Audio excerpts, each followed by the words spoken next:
नमस्कार।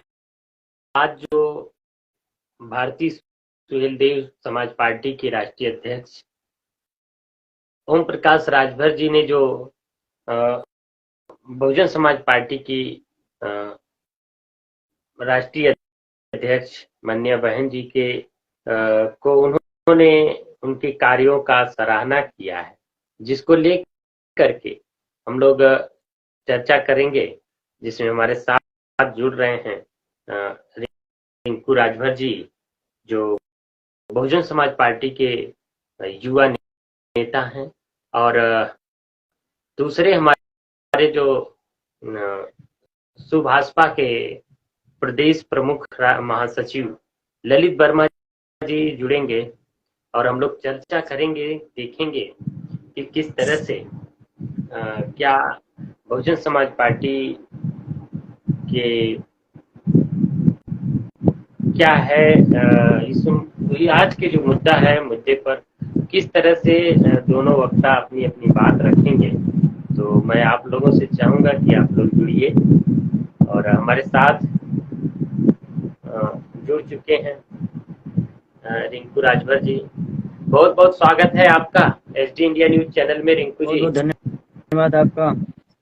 और हम लोग 8 बजे ही आने वाले थे लाइव, लेकिन थोड़ा विलम्ब हुआ। अभी दूसरे जो गेस्ट हमारे हैं अभी नहीं जुड़ पाए हैं, तो हम उनसे निवेदन करेंगे कि अभी आप लोगों के बीच में ललित वर्मा जी जुड़ जाएं, फिर चर्चा शुरू होगी। तब तक आप लोग दर्शक आप लोग जुड़िए। काफी विलम्ब से आए हम लोग। आज का जो मुद्दा है, सुभाषपा के राष्ट्रीय अध्यक्ष ओम प्रकाश राजभर जी ने बहुजन समाज पार्टी की राष्ट्रीय अध्यक्षा माननीय बहन जी को उन्होंने कहा कि इनका जो 2007 का कार्यकाल रहा बहुत ही अच्छा रहा, क्योंकि कानून व्यवस्था नंबर 1 का रहा। तो ये सब कहने का क्या तात्पर्य है, क्या आप मानते हैं? तब तक देखिए ओम प्रकाश राजभर, माननीय आदरणीय ओम प्रकाश राजभर, ये बार बार अपने वक्तव्य में बहन जी का नाम लेते रहते हैं, और वो बार बार कहते हैं कि मैं माननीय कांसी राम साहब का चेला भी हूँ और बाबा साहब बी आर अम्बेडकर को मानने वाला हूँ। तो इस बात से उनको बिल्कुल वो वाकिफ होंगे कि बहुजन समाज पार्टी जो सर्वजन हिताय सर्वजन सुखाय के नारे को लेकर चलती है, और ये जो है लॉ एंड ऑर्डर ही नहीं बल्कि विकास के मुद्दों के लिए हमेशा, संविधान के लिए हमेशा तत्पर रहती है। तो वो जो उन्होंने कहा, उन्होंने सच्चाई को बयां किया है। कहीं न कहीं जो है मन में जो बातें रहती है एक दिन जुबा पे आ ही जाती है। तो ओम प्रकाश राजभर जी जो इस बात कहे हैं वो बिल्कुल सत्य कहे, इसमें कोई दो राय नहीं, अनडाउटेबली दैट इज करेक्ट। तो क्या लगता है कि लोकसभा का चुनाव है सामने? देखिए अब इस बारे में तो हम बहुत कुछ नहीं कह सकते कि उनका क्या मतलब वो पार्टी में आने का मूड बना रहे हैं, या उनका ये वक्तव्य से ये तो जाहिर होता है कि वो बहुजन समाज पार्टी को बहुत पसंद करते हैं, बहुत हार्टली पसंद करते हैं। लेकिन अगर बहुजन समाज पार्टी हर एक एक्सपेरिमेंट के लिए, क्योंकि आप जानते हैं कि बहुजन समाज पार्टी एक राष्ट्रीय दल है, और राष्ट्रीय दल होने के नाते अपनी एक बड़ी छवि है, और बहुजन समाज पार्टी 4 बार सत्ता में आ भी चुकी है, तो अपने दम पे अकेले वो सरकार भी बना चुकी है।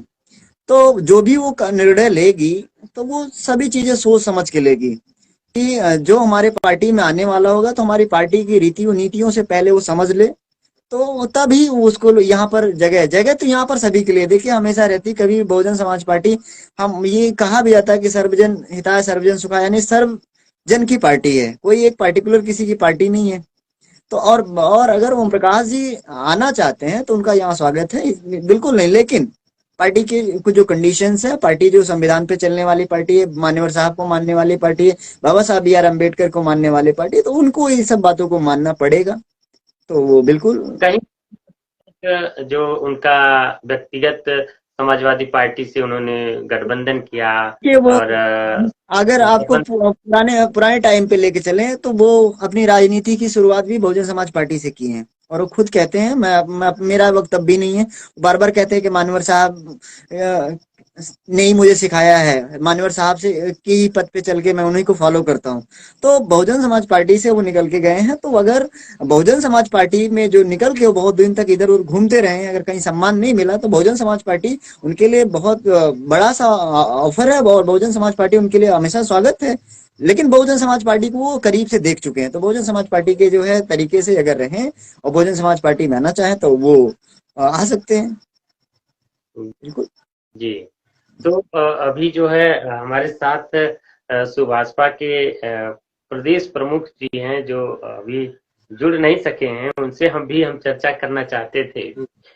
लेकिन आज के समय में देखिए, आप युवा हैं, युवाओं के लिए विशेष क्या कहना चाहेंगे? आज के जो बढ़ती महंगाई, लोग भारतीय जनता पार्टी के लोग कह रहे हैं कि महंगाई कुछ भी नहीं है, देखिए कोई भी भारतीय समस्या जनता, नहीं है। देखिए ये देखिए दो पक्ष होता है, अगर मैं राजनीति से हटके बात करूं तो दो पक्ष होता है जो भारतीय जनता पार्टी लोगों में कर रही है। भारतीय जनता पार्टी जो है एक लोगों के अंदर जो है एक राष्ट्रवाद, जिसे फर्जी राष्ट्रवाद भी कह सकते हैं, अब एक राष्ट्रवाद लेकर आ गई, दूसरा हिंदू मुस्लिम लेकर लोगों के अंदर जो एक जो दूसरे टाइप का जो भावनाओं को वो विकसित कर रही है, उनसे ये बुलवाने तक के लिए कहने, हालांकि वो झेल रहे हैं, महंगाई भी झेल रहे हैं, बेरोजगारी भी झेल रहे हैं, और बाकी सभी चीजों को वो देख रहे हैं, अपने सामने ही पेट्रोल के दाम को देख रहे हैं, चाहे वो डेली बेसिस की चीजें खाने वाले उनको देख रहे हैं, लेकिन वो हाँ कहने के लिए तैयार नहीं, इस वजह से नहीं तैयार है क्योंकि वो उसके समर्थक बन चुके हैं, और वैसे समर्थक बन चुके हैं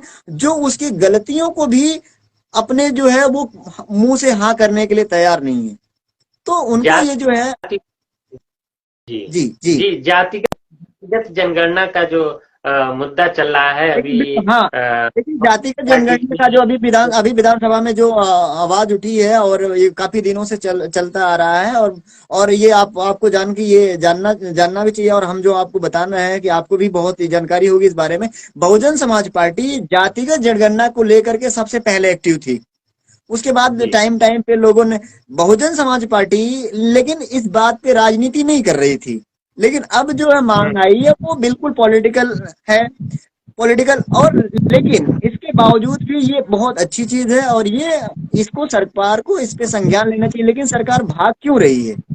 सरकार जी, भाग इस वजह से रही है क्योंकि लोगों को हिस्सा देना पड़ेगा, और बहुजन समाज पार्टी का नारा ही है, जिसकी जितनी संख्या भारी उसकी उतनी हिस्सेदारी।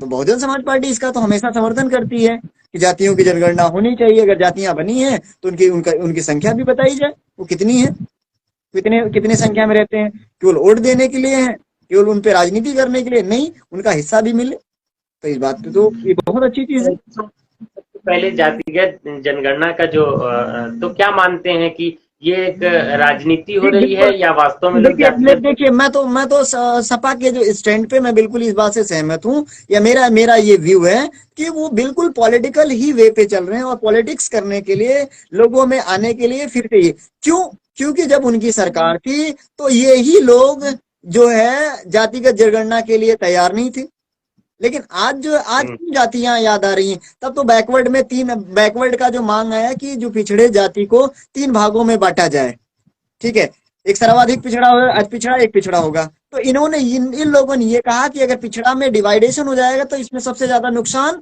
यादवों का हो जाएगा, एक विशेष जाति की हो जाएगा। तो आप आज क्यों कह रहे हैं? आज आज तो आपको हम्म, राजनीति करनी है, इस वजह से आपको याद आ रही हैं जातियां, नहीं तो आप अकेले केवल पिछड़े थे, पिछड़ों में इतनी जातियां आपको नहीं याद आ रही थी। जी। तो बिल्कुल हम तो इस बात को समझते हैं। ओम प्रकाश राजभर जी भी जातिगत जनगणना की बात कर रहे हैं। अभी आपके जो एक विधायक हैं, सिर्फ एक विधायक, जी, अरे हमारे बहुजन एक समाज विधायक ही सब पे भारी हैं, उन्होंने उन्होंने कह दिया, किसी के इतना बड़ा दिल हो तो कह दे कि मतलब हम 30 बीघा अपनी खुद की जमीन देंगे या सरकार मेडिकल कॉलेज बनवाए। हम्म, हमारे एक विधायक कम हम्म। नहीं है, हम आज एक तो पे हैं, हम एक पे सब पे भारी भी हैं। उमा शंकर जी जो विधायक हैं, उनका कहना ये है कि ये जो आजमगढ़ का जो विकास हो रहा है यूपी में, जो भी आपके सरकार में हुए कार्यों को कहीं सपा अपने खेमे में दिखाती है तो कहीं भाजपा बिल्कुल, दिखाती उन्होंने है। उन्होंने उन्होंने कई चीजें हालांकि मुझे भी पहले ही बार पता चला। उन्होंने बताया कि जो जो सपा बहुत अपना नाम लेती है कि हमने जनेश्वर मिश्र पार्क बनाया, उसको उसको पहले वो अंबेडकर पार्क से, अंबेडकर उद्यान नाम से ही उन्होंने बताया। और उन्होंने ये भी बताया कि और जो इकाना स्टेडियम इवेंट है, पर जो जमीन एक्वायर की गई थी उसको भी बहुजन समाज पार्टी ही, बहन कुमारी मायावती जी ने एक्वायर किया था। तो भाई ये लोग तो नाम गिराने में लगे हुए हैं। बहुजन समाज पार्टी ने, बहुजन समाज पार्टी की जो जो कार्य हो रहा था उस समय तो पत्थर की सरकार मान कही जा रही थी। उसी पत्थर को तोड़ तोड़ के पार्क बनवा के आज बड़े बड़े सहिंसा बन रहे हैं। बहुत हमने बहुत काम करवा दिया, बहुत गिनाए जा रहे हैं। तो बहुजन समाज पार्टी ने कभी अपने अभी जो कामों को बहुत लेकर के पब्लिकली, उन्होंने पब्लिकली आकर के सबसे ढिढोरा नहीं पीटा। उन्होंने काम जो किया और काम जमीन पे उतारा। अगर बहुत इसको विकास देखना हो तो लखनऊ जाके देख ले, नोएडा सिटी देख ले, उसको पता चल जाएगा बहुजन समाज पार्टी ने क्या किया है। अपने से कहने की जरूरत ही क्या है इसमें। जी, अभी अभी जो है क्या स्थिति मानते हैं, लॉ एंड ऑर्डर क्या मानते हैं कि देखिए, बहुत ही अच्छा लॉ है? एंड ऑर्डर का मामला जो है बहुजन समाज पार्टी के अपेक्षा उसे उसके बाद जो है अखिलेश सरकार में सबसे ज्यादा दोस्त हुआ था। उसी के थोड़ा सा इर्द गिर्द घूम रहे हैं माननीय योगी आदित्यनाथ साहब जी।